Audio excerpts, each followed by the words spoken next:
Sorry about the background noise. It's pouring down rain. My garage is not insulated at all. It's going to be a little bit noisy in the background. Today I'm installing a Shocker 240 train horn kit. Got it from hornblasters.com. Hope you enjoy it. I'm going to start by removing this front splash shield.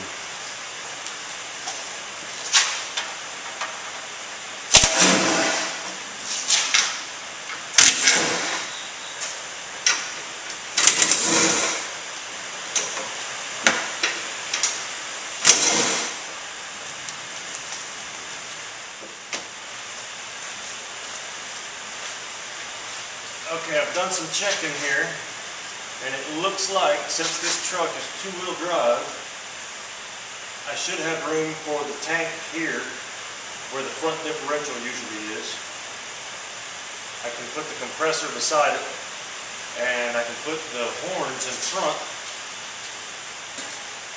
It shouldn't interfere with anything. I'm going to make skid plates that I can unbolt, and should be able to hold the weight of everything.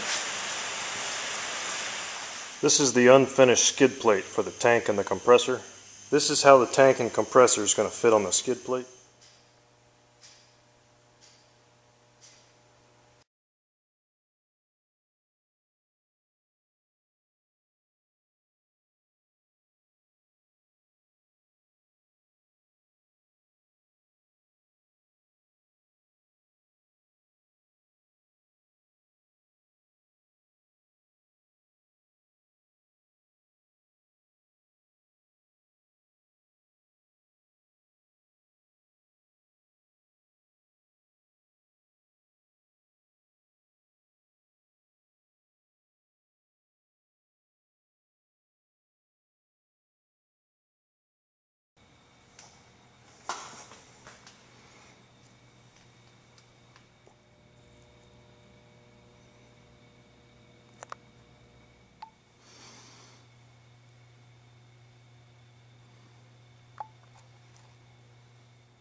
Hey, what's up?